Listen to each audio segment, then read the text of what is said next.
Il arrive parfois dans la carrière d'un catcheur ou d'une catcheuse de devoir apporter des changements à son personnage pour le bon déroulement de son évolution. Dans le catch, en général, le changement qui provoque le plus de conséquences, c'est ce qu'on appelle un turn.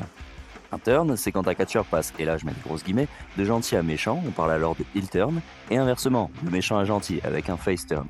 S'il est bien fait, un turn ça peut être, sans mauvais jeu de mots, un tournant dans la carrière d'un catcheur. Ça peut être ultra bénéfique pour un catcheur en perte de vitesse. À condition de ne pas l'utiliser trop souvent. Coucou Nathalie et Big Show.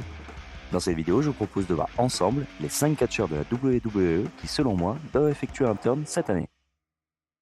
Raquel Rodriguez, heel turn. Actuellement, Raquel Rodriguez est absente des écrans pour soigner quelques problèmes de santé, mais elle devrait revenir sur les rings cette année si tout se passe bien et on lui souhaite. Et du coup, quelle meilleure occasion qu'un retour pour prendre un nouveau départ? Ah ouais, parce que Raquel, là, c'est vraiment nécessaire. J'en ai marre de la voir tout le temps sourire, on dirait une pub vivante pour le dentifrice.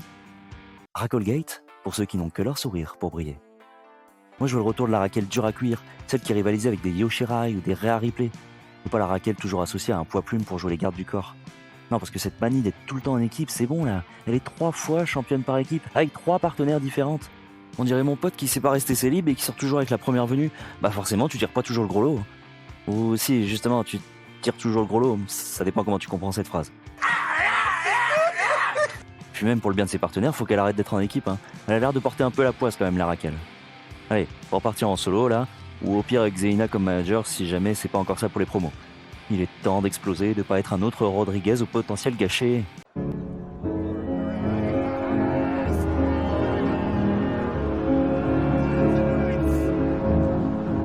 Pour le heel turn, j'imagine bien une attaque sur sa dernière partenaire en date, Liv Morgan. Apparemment, ça la dérange pas d'être défoncée, si vous voyez ce que je veux dire.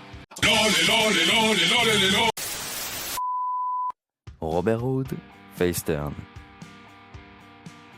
Ça fait maintenant quelques temps que Robert Roode a disparu des écrans, et ça à cause de plusieurs blessures à la nuque qui l'éloignent des rings depuis juin 2022.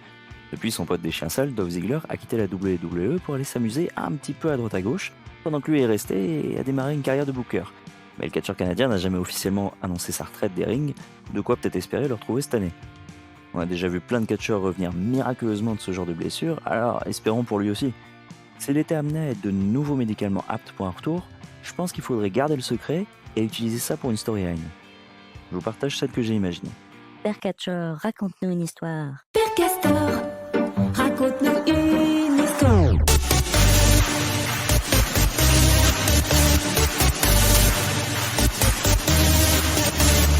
Je vois bien un segment où Gargano et Ciampa font leur fameux running gag avec le thème d'entrée de Robert Roode, le Glorious Bomb.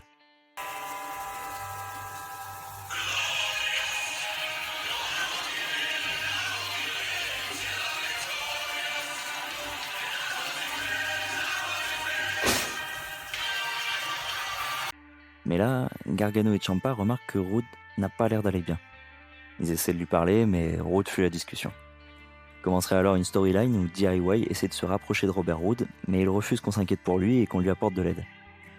À force de créer une relation entre eux semaine après semaine, un soir où DIY serait en difficulté et en sous-nombre, par exemple face au Judgment Day, Robert Roode finirait par intervenir et faire le save, marquant alors son retour à l'action. Sous la directive de Triple H, je suis sûr qu'il y a moyen d'écrire une histoire touchante et inspirante sur un vétéran des rings qui est paumé dans sa carrière et aussi dans sa vie. Celle d'un homme désormais seul, pour qui tout a failli s'arrêter pour de bon et qui remet sa carrière en question.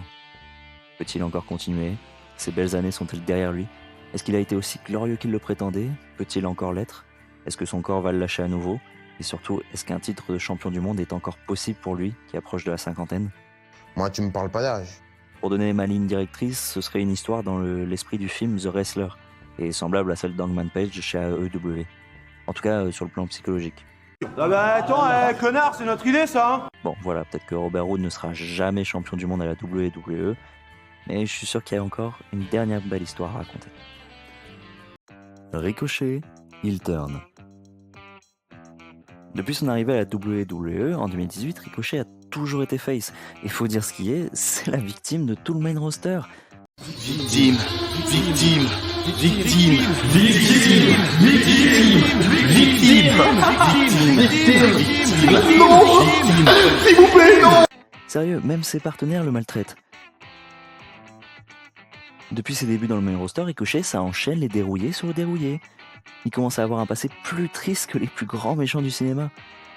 J'ai une histoire. J'ai un background. Au final, pour l'instant, son palmarès, c'est pas trop glorieux. Si on voulait faire des vidéos sur ses accomplissements à la WWE, bah ce serait un TikTok de 3 secondes pour ses titres et une trilogie de films pour son selling et ses bumps. Pour toutes ces raisons, je pense qu'il est temps pour Ricochet d'enfin passer du côté obscur. Fini d'être copain-copain avec tout le monde, il faut maintenant penser à sa gueule. En plus, Ricochet, c'est un des meilleurs du monde. Il a des arguments pour être un bon heel. Il suffit juste d'être hyper narcissique et de se vanter de savoir faire ce que personne d'autre ne sait faire sur un ring.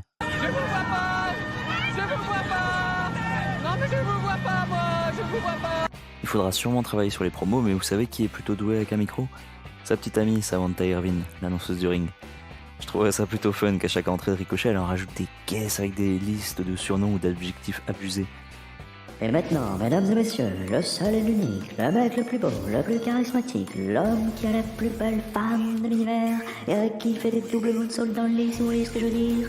The one and only Ricochet. Et que de l'autre côté, elle présente les adversaires de Ricochet de façon hyper blasée. Et voici Kevin Owens. Voilà. Bon, peut-être que je suis le seul que ça fait rire, mais au moins, c'est une proposition. Parce que pour l'instant, Ricochet, son personnage est inexistant. Et sans ça, c'est quasi impossible d'aller chercher les sommets. Au final, Ricochet, c'est un nom qui le définit bien pour l'instant.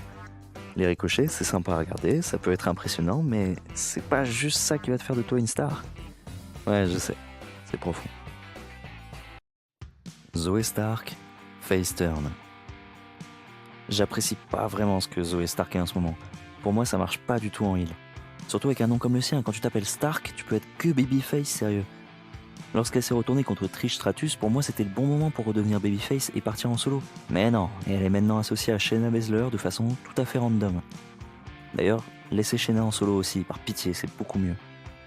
Zoey, je la préfère quand elle est en face, en mode combattante et courageuse. Au lieu de ça, elle est devenue cette jeune catcheuse prétentieuse et trop sûre d'elle. Attention, hein, c'est bien d'avoir confiance en soi, mais bon, quand tu ne gagnes jamais, c'est pas très logique. Après sa défaite face à Rhea Ripley, j'aurais aimé voir une Zoey Stark qui doute, qui se remet en question. Et du coup, j'ai un petit scénario en tête pour vous.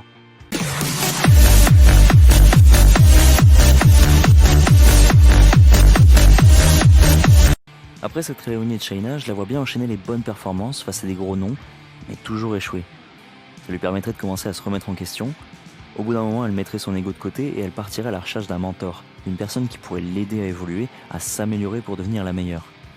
Et le nom que je trouve le plus intéressant pour ça, c'est Becky Lynch. Si Zoey veut devenir la meilleure, faut se diriger vers les meilleurs. Et les deux s'aiment pas beaucoup, mais l'envie de Zoey de devenir championne serait plus fort que sa haine pour Becky Lynch. Après que Zoey ait montré de la bonne volonté et de l'envie, sans accepter de devenir son mentor, Becky finirait par la coacher un peu à distance. Zoey aurait alors comme unique but d'impressionner et de gagner le respect de The Man. Mais malgré ses efforts, Zoey continue à perdre jusqu'à l'approche du Money in the Bank. Une semaine avant, une bataille royale est organisée pour qualifier la dernière participante au match de l'échelle. Contre toute attente, elle réussit à se qualifier miraculeusement grâce à une victoire un peu chanceuse. Et durant le match du Money in the Bank, là où personne ne l'attend, Zoey remporte la mallette. Encore une fois grâce à un coup de pouce du destin. En coulisses, Becky Lynch vient lui dire qu'elle peut être fière, mais que le plus dur commence pour elle. Car il faudra lui passer sur le corps pour remporter le titre. Car dans ce scénario, Becky Lynch est redevenue championne du monde. Zoey a désormais la mallette, mais elle continue de perdre ses matchs. Ce qui fait dire à tout le monde que malgré tous ses efforts, elle ne va pas réussir à devenir championne. Et qu'elle sera surtout la première femme à louper son cash-in. Pendant des semaines, Zoey Stark serait dans le doute. On aurait alors une storyline sur la peur de l'échec, sur l'anxiété, sur le syndrome de l'imposteur. On aurait une Zoey Stark qui veut réussir mais qui est trop fragile mentalement et qui va devoir se reconstruire. Par exemple, quand une bonne occasion se présente pour cash-in, elle se sabote elle-même en faisant semblant d'être blessée ou d'avoir perdu sa mallette. Tout ça pour qu'à la fin ce soit Becky Lynch qui la recadre avec un discours inspirant. Après ça, Zoey commence à regagner confiance en elle et à gagner du momentum. Elle aurait tellement confiance en elle désormais qu'elle choisirait d'annoncer son cash-in à Becky pour WrestleMania dans un vrai match réglo. Un match que Zoey Stark remporte. Après le match, Becky serait forcément triste d'avoir perdu le titre, mais elle regarderait Zoey Stark de loin, elle lui lancerait un regard plein de fierté et de respect. L'élève aurait dépassé le maître. Je chiale, putain! Bianca Belair, heel turn. Bon, Bianca Belair, c'est une réussite dans le main roster, ça je pense que personne peut dire le contraire. Elle a déjà notamment remporté une victoire au Royal Rumble, elle a main event une nuit de WrestleMania et elle cumule 3 titres de championne du monde. Cependant, je pense que c'est le moment pour elle d'apporter du changement à son personnage. Pour l'instant, elle n'a jamais été heal dans le main roster et je trouve que son personnage de EST commence à s'essouffler. Son plus long règne sur la fin a commencé un peu à m'agacer perso, parce que son personnage ça se résumait juste à « je gagne tout le temps, lol ». Elle a été d'ailleurs appelée par certains fans la John Cena des femmes, ce qui peut être un compliment mais là pas vraiment. Et sur un autre point perso, j'ai rarement été embarqué dans les storylines de Bianca Belair. Je pense qu'il est temps pour elle de s'associer à un clan, et pourquoi pas celui de Bobby Lashley, Angelo Dawkins et de son mari Montez Ford. Alors oui, récemment il semblerait que ce clan soit devenu babyface parce qu'ils sont rentrés en rivalité non pas avec la Maison du Noir mais avec la Maison Grise de Karrion Kross. Mais de mon point de vue, ce clan en babyface c'est pas le bon move. Je trouve que les Street Profits ont fait le tour pour le moment du côté des babyface et j'étais un peu hypé de voir ce qu'ils pourraient donner en heel. Et pour Bobby Lashley, je le trouvais un peu fade en face. Et ça déteint clairement son clan. Ce clan, il a besoin d'une grosse personnalité en leader, et je pense que Bianca Belair, elle pourrait parfaitement assumer ce rôle, celui de la femme forte, de la patronne assumée de ce groupe, un peu comme Rhea Ripley, sauf que là c'est clairement dit que c'est elle la chef du clan. Et ça pourrait donner des segments divertissants avec son mari Montez Ford, ou des storylines intéressantes sur la relation entre elle et Bobby Lashley. Non, je parle d'une potentielle guerre d'ego de chef de clan, pas d'une histoire de style feu de l'amour, hein. À moins que ça intéresse encore des gens en 2024. Au final, Bianca Belair est toujours très populaire et je suis d'accord qu'un turn n'est pas obligatoire. Mais ce changement de direction ne pourrait lui apporter que du bon selon moi.